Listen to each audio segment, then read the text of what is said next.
Let's talk about the optical sensors that are part of our robot kit. First off, take a look at the optical sensor and you'll see that there is something that looks like an LED. Actually, there's two things there that look like LEDs. One of them is an LED, the other is not.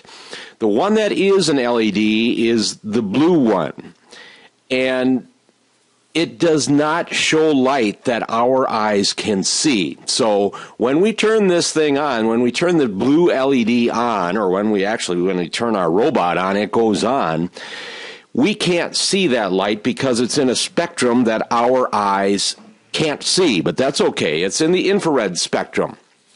The other thing that looks like an LED can see that spectrum of light, the infrared light, and that is called a photodetector. That's the black thing there that looks like an LED. So what the LED does, the blue one, it lights up infrared, so it's just like shining a light at whatever the other one is looking at. So the other one will turn on when it sees something white. It will turn off when it sees something black.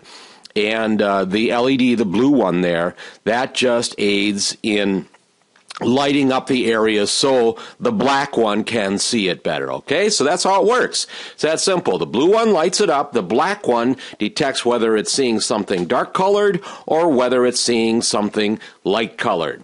It's really neat because we can use that to look at, well, maybe lines on the field, or we can use it to look at something like this. And this is the encoder wheel that you installed on your robot.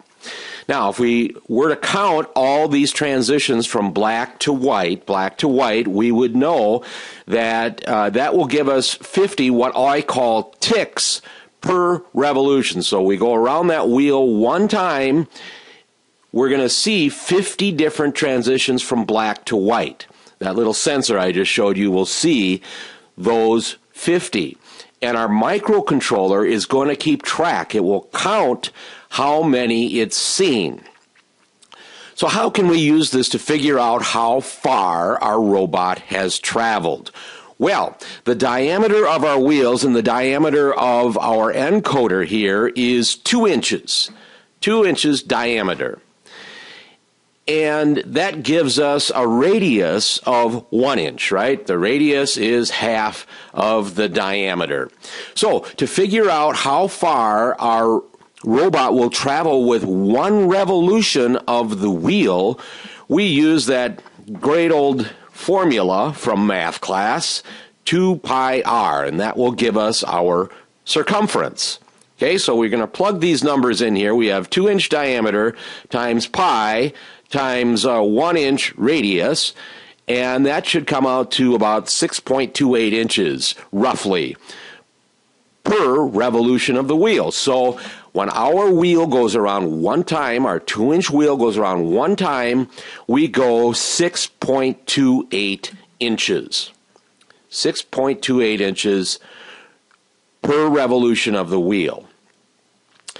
Now, further, we need to figure out how many inches the robot will go with each little tick, with each on or off of our encoder sensor. So it's looking at these 50 ticks per revolution. So let's figure out how many inches our robot goes every time it sees a black or a white. For that, we take 6.28 inches and divide that by the 50 ticks on the wheel.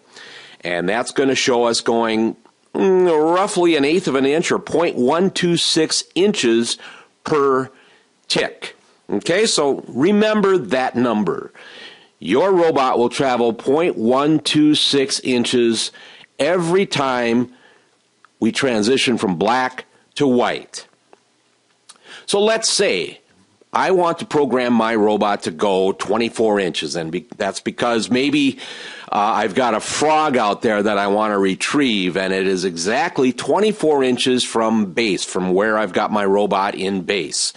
So if I want to travel 24 inches, how many ticks should my encoder count? And it's as simple. We've got 24 inches we want to go, and we divide that by our 0.126 0.126 inches per tick, and that will tell us that we need 191 ticks to get out to our frog or whatever we're going after that's 24 inches away. And we can do this with any number. And you'll see when we get to programming our robot, we need to know how many ticks we want our robot to travel. So that's how we do it. Take the number of inches you want to travel, divide that by 0.126, and that will give you the number of ticks that it takes to get there.